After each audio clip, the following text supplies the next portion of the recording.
Welcome into the Russ Joy Show, the NHL Trade Deadline Special. I'm Russ Joy. You figured that out because you're smart. It's also the name of the show. Season's greetings. And I can now once again very confidently say, the Danny Briere. Oh, we are here, friends. We are here. I said 2 months ago, the Flyers had to get rid of 2 to 3 roster players for this rebuild to actually amount to what is being promised. They sent Frost, they sent Farabee, they brought back Kuzmenko and Peltier. Now Kuzmenko is gone for a 3rd-round pick. Think of beauty. But that wasn't all, was it? No. We've known for a good long while a lot of teams were interested in one Scott Laughton. We knew deep down in our bones that Scott Laughton had to be traded. Had to be, right? You couldn't possibly go into another offseason with Scott Laughton on the roster, right? And it happened. 2 hours before the trade deadline officially hit, Scott Laughton traded to Toronto. Now, that is not shocking. What is shocking, especially if you're being honest about the player, lovely person. Very good locker room guy. Bottom 6 forward.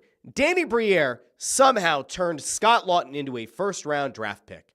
Now, it is a 2027 first-round draft pick. You can do that when you're still very early in your tenure, as opposed to somebody who's been kind of, flailing in the wind for 5 or 6 years and might have no real job security beyond this year. So Danny goes out. 2027 first-round pick. It's being reported as top 10 protected.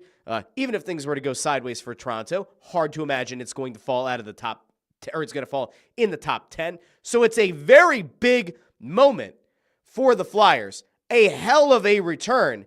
But it's not just getting rid of Scott Laughton that does it. It's that you also got an absolute beaut of a human being back.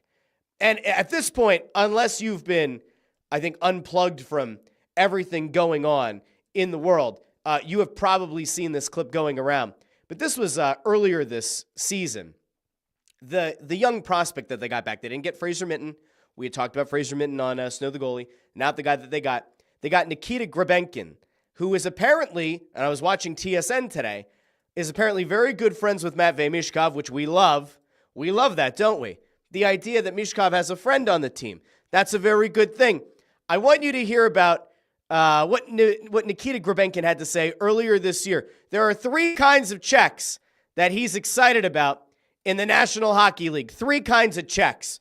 Going to give you a second to think about it, and Voracek is not one of those 3. All right, fine. Let's go over to Nikita Grabenkin, and what are the 3 checks that you like so much there, fella? Team speak me back check, forecheck, and paycheck.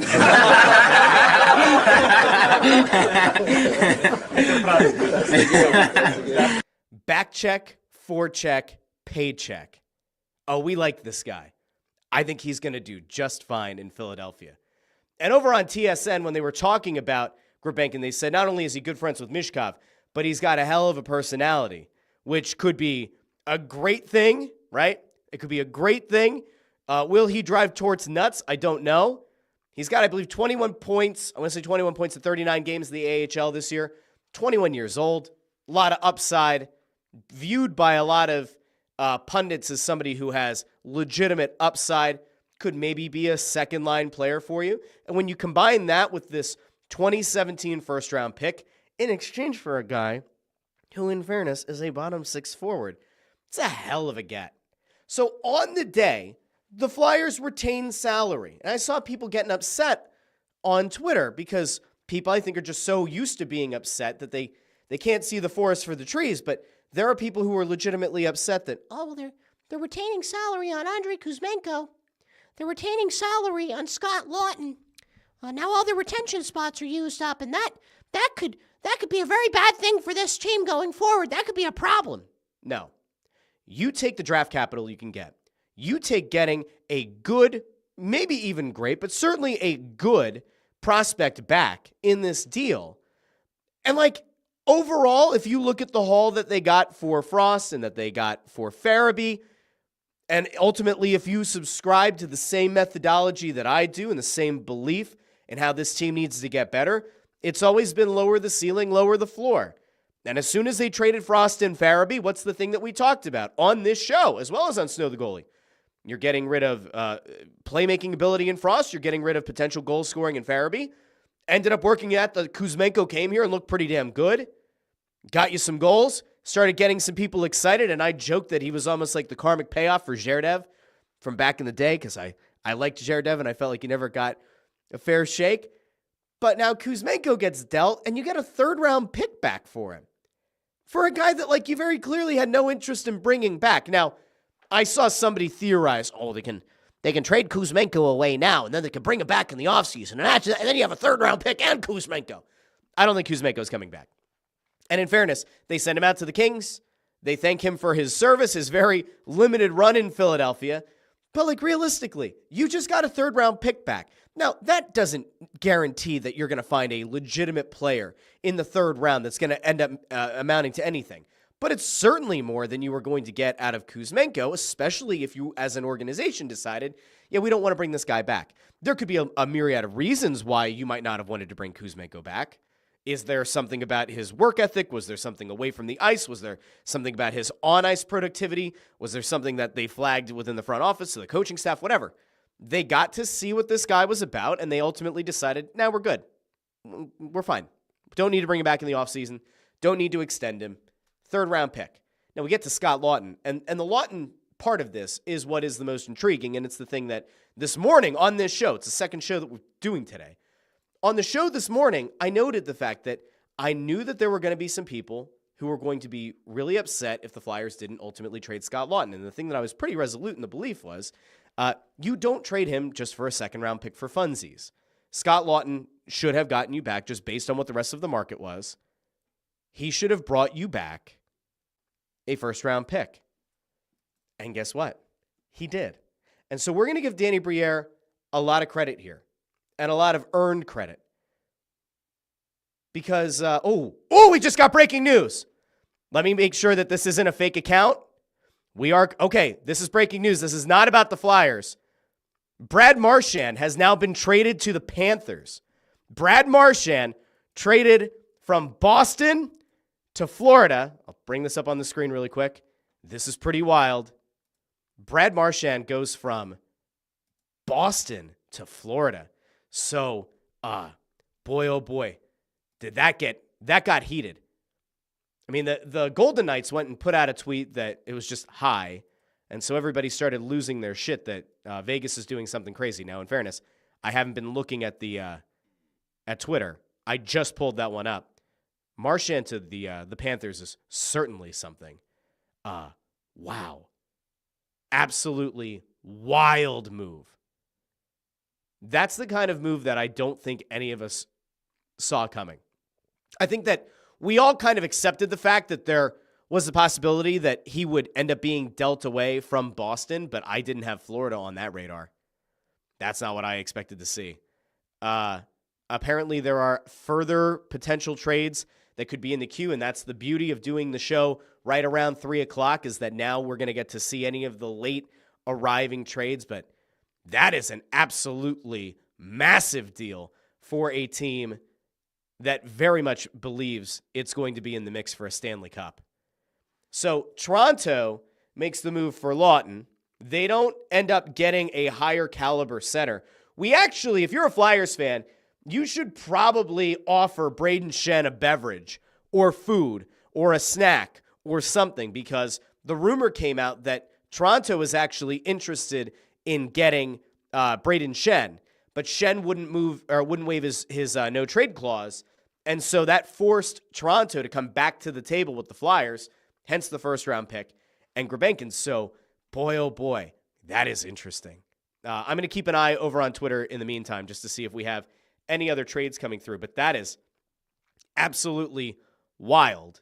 I'm wondering if it was just a troll job by the Golden Knights because they put out the high and then people started freaking out. Man, oh man, oh man. What a day in the National Hockey League. What a day around this trade deadline. Talk about teams looking totally different.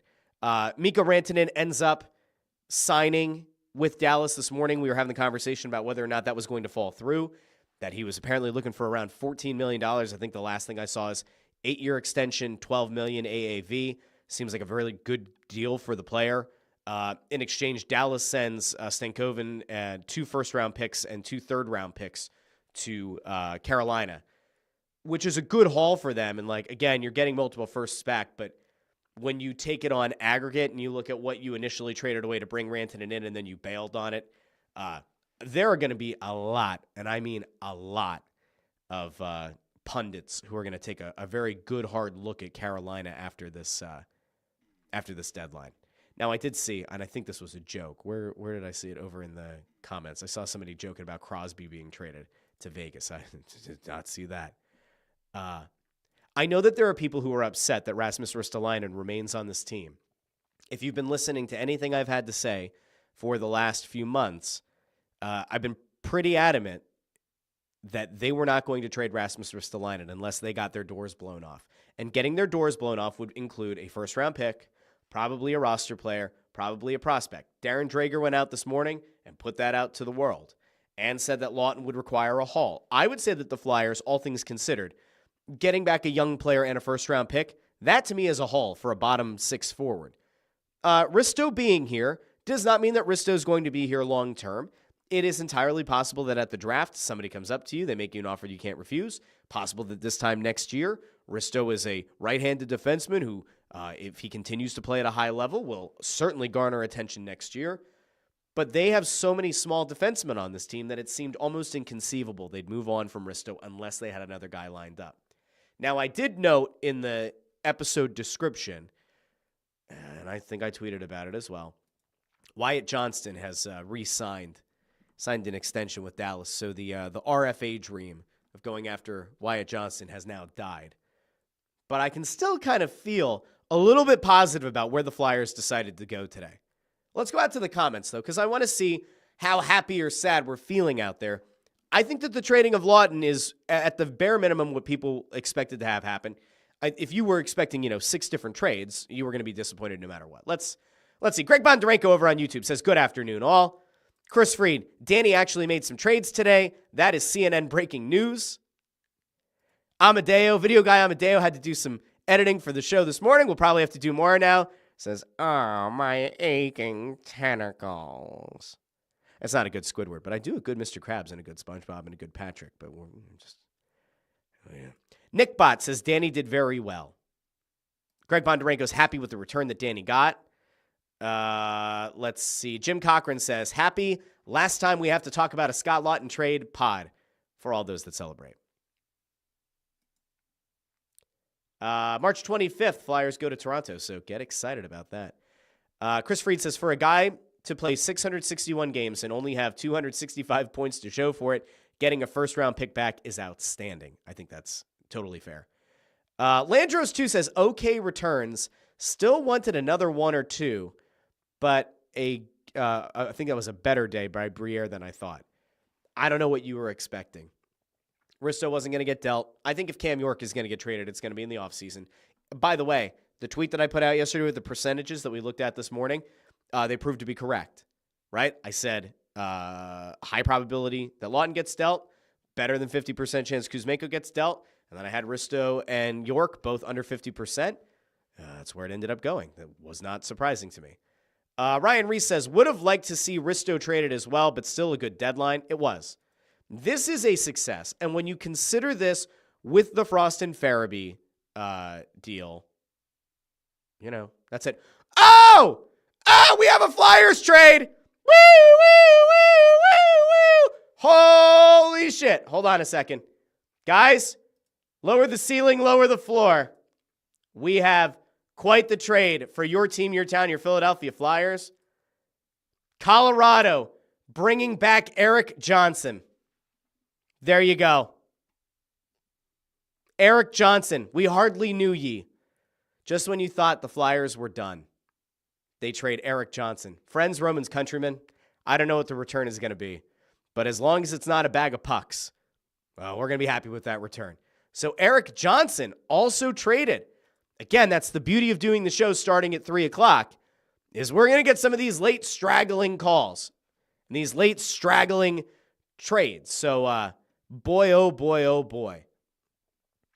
Now, does that mean that we're going to see a bigger deal? No.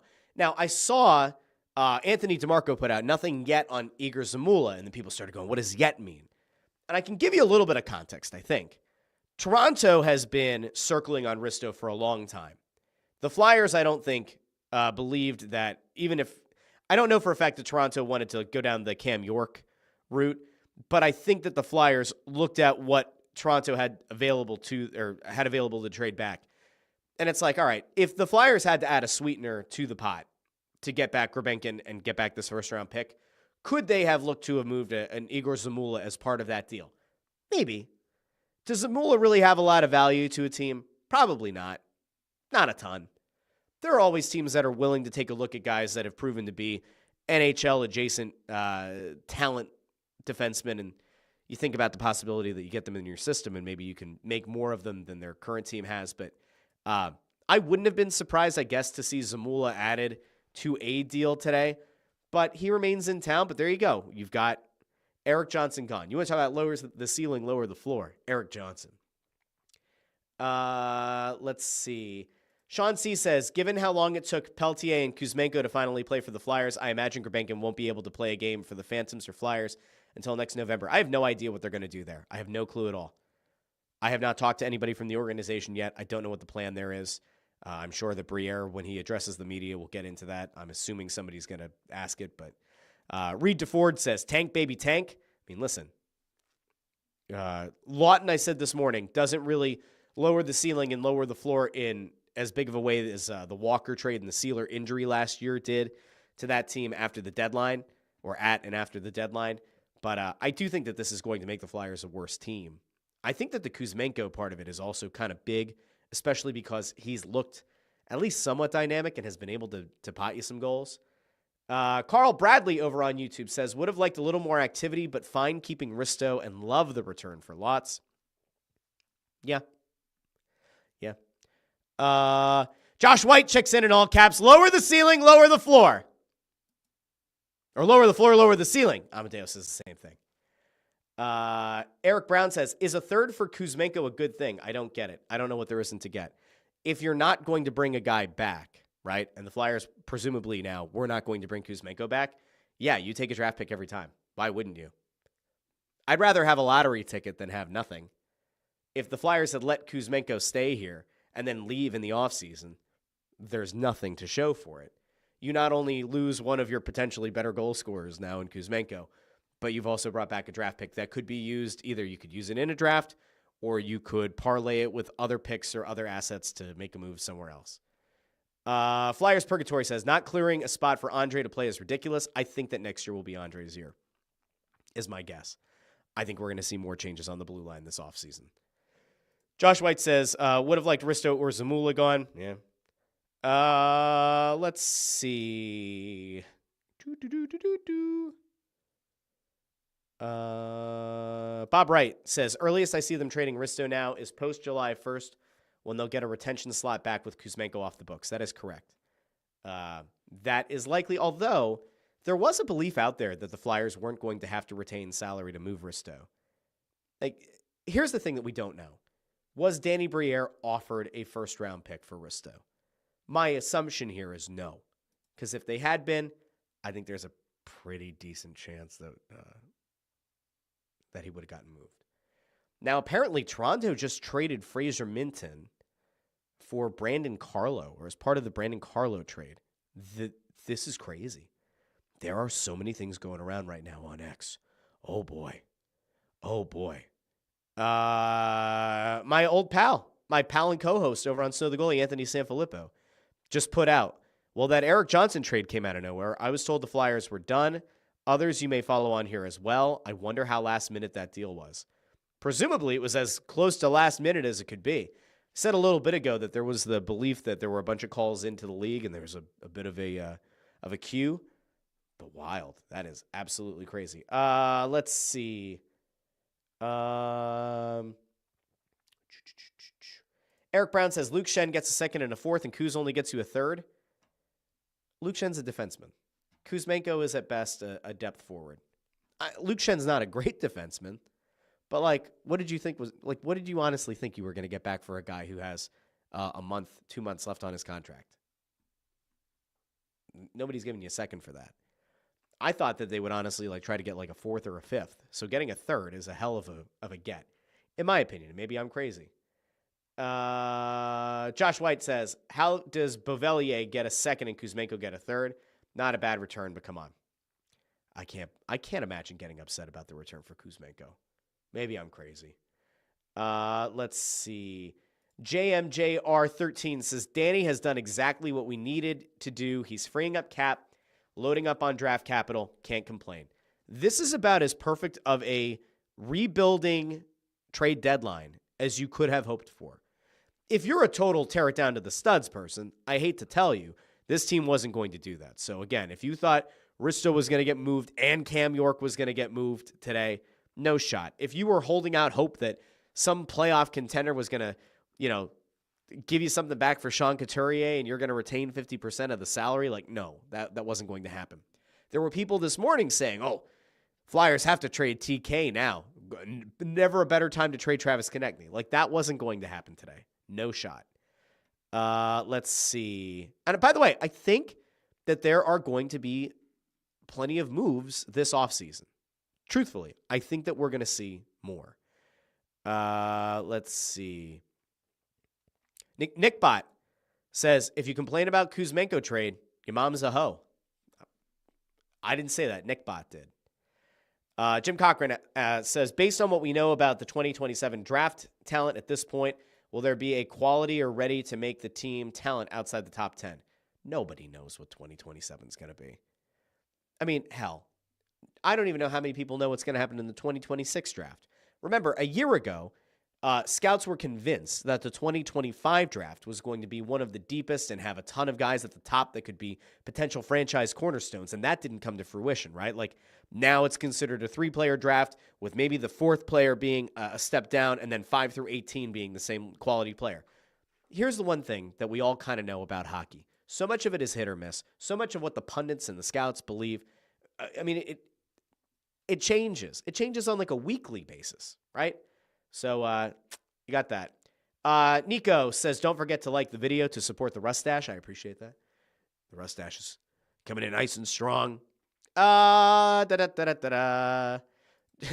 Shea Weber got traded to the Blackhawks. Okay. What the hell? What is happening? To which Sean C. says, Paul Holmgren's Shea Weber contract got traded. That is brutal. Did we get a play? Okay, so apparently DeMarco's saying there may be a player coming back for Eric Johnson. What the hell kind of player are you getting back for Eric Johnson? That's insane. There's no, stop. No way. That'd be insane. Allison asks, did we get anything for, I think that was supposed to be Eric Johnson, or is this a freebie? I have no idea. I think just send him out is okay. They're saying Giovanni Smith coming back from Colorado. Okay. I don't know what that means, but okay. That's fine. Jim asks, do you think Danny packages that 2027 pick to move up in the draft next year? I'm impatient. Oh, if we're talking about moving up in the 2026 draft by dangling a 2027, maybe. Here's the thing, though. This is what I said at the very beginning of the show, right? About the pick being 2027 instead of 2026. This is the beauty of being a GM that has the full support of ownership. If this were still Chuck Fletcher in year 5 or year 6 or whatever of his tenure, you're not making a trade today to try to get a pick that won't convey for 2 more years. But because Danny has the full support of the team and the organization, he can pretty freely say, yeah, punt it to 2027. He could theoretically, if he really wanted to, Briere could, I don't know why he would, Briere could use that 2027 first-round pick. He could try to use their own 2026 first-round pick next year. Could use a couple of the picks this year to try to move up. Does that get you from number 7 and number 4 if you really believe in the 4th player in this draft? I don't know. No clue. But that's the beauty of having the assets at your disposal. That's the beauty of having the draft capital, is that you can get creative. That's it. Maybe I'm crazy. I mean, sometimes I'm nuts. But in this case, I think the Flyers have done a good job. I was ready to lose my shit about a month ago because it felt like there was no chance this Flyers team was going to do anything of real value. They have proven me wrong. The Frost and Farabee trade was a thing of beauty. Getting a first-round pick back for Laughton is a thing of beauty. I have no idea what to expect from Gurbankin, but you know what I do know? Between him and that pick, it's probably got higher upside than whatever Scott Laughton was going to give you. And by the way, I think that we're in a I would be willing to bet that because of the glue guy that Laughton was in that locker room, this absence is going to be felt. Tortorella had a wild quote earlier today to the assembled media saying that Laughton is his friend and that he told him that no matter what happens, they're still going to be friends. That relationship is still going to remain. You think about how Torts is viewed, right? You think about the brashness that Torts, puts on. Is it a front? Does he actually care? All that. There very clearly was a connection between the player and the coach. And so now moving on from him, might not be popular with the coach, might not be popular with everybody in that locker room, but the value they got back for him is fantastic. Let me see. Carl Bradley says, in almost all sports, collecting future ones helps long-term, even after you become a contender. You then have a pipeline of cheap young guys when paying your studs. Steven says, Russ Joy has been traded from Snow the Goalie to 97.5 the Fanatic. Nope. Negative. No thanks. Let's Nick Bott says it's the last thing we need, Steven. Yeah, we don't need that. No thanks. No gracias. Let's see. I think that was all that has come across so far. Josh White asks, thoughts on Kolosov being sent down? I have a lot of thoughts about Kolosov. I think that at some point, I'm not positive here. I think at some point we are going to circle back around on Kolosov. I don't think that Kolosov is a bad guy. And there has been nobody from the team that has indicated that he is an asshole or a horrible human being. So there's part of me that thinks that something else has been at play with Kolosov. And that's it. He does not have the ability to demand remaining on the NHL roster. On this show, it was brought up and discussed and then clarified that in theory, if they were to send him down, he, as any other player he could refuse to go, but then he stops getting paid. So it looks like he's going to be down with the Phantoms for 2-3 weeks. Gives him an opportunity with the Phantoms, I believe, still in the mix to make the playoffs in the AHL. Gives him the chance to play every night, play potentially meaningful minutes, and sure, it's not playing in the NHL, but getting playoff reps, even though they're at the AHL level, could be important for him. I just think that long term, it's a good thing for him to go down for a few weeks. Fedotov has looked really good in relief of Ersson. Ersson kind of looks like a mess. I would not be surprised if this offseason the Flyers start to explore the goalie market, at least short term.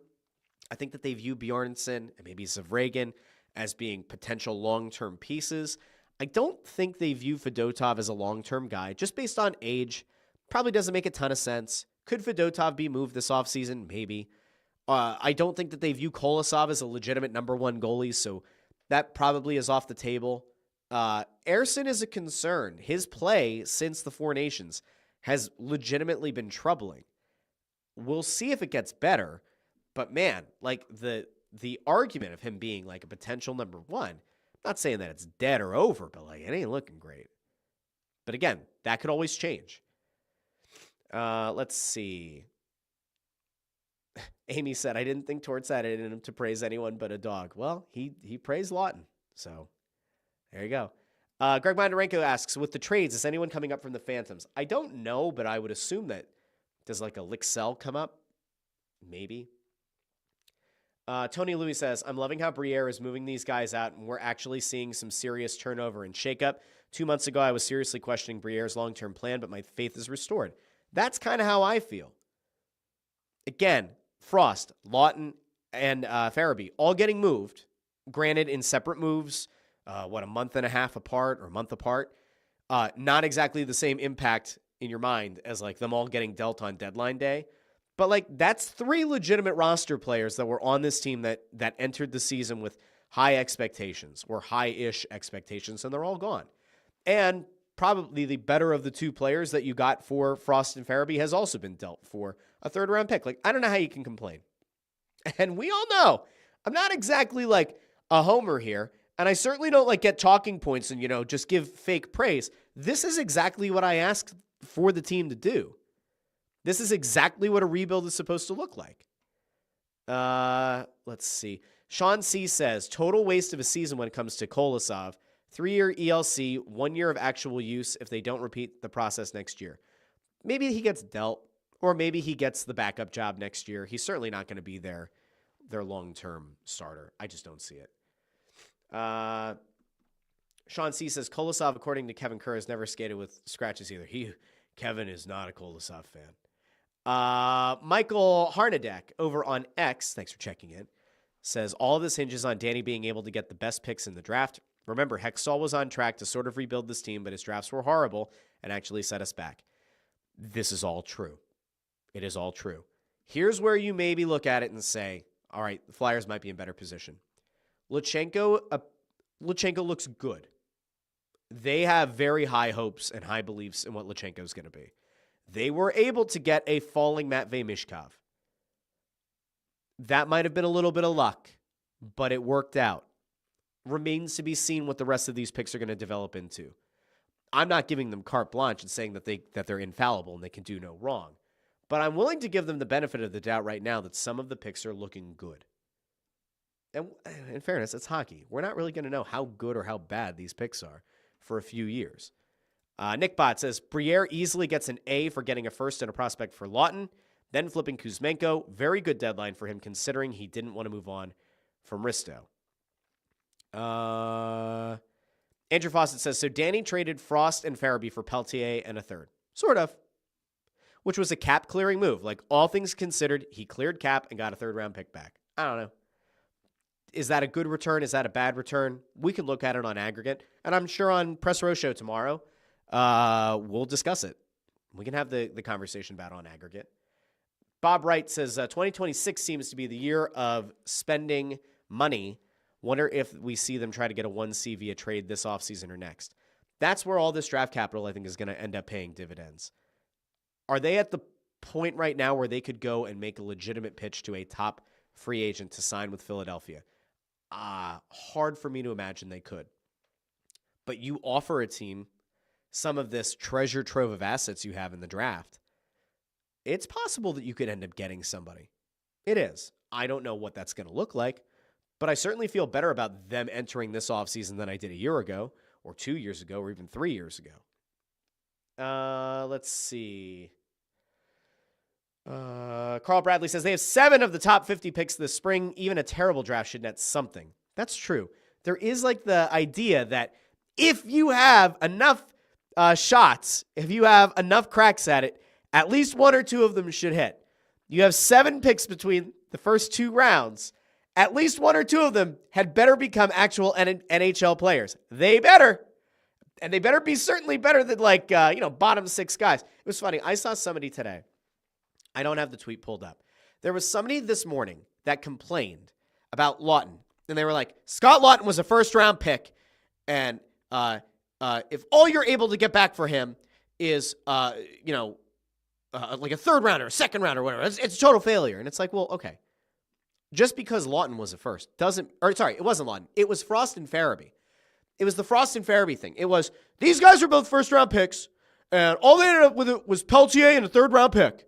And that's terrible value. You have to get first-round picks back for Frost and Farabee.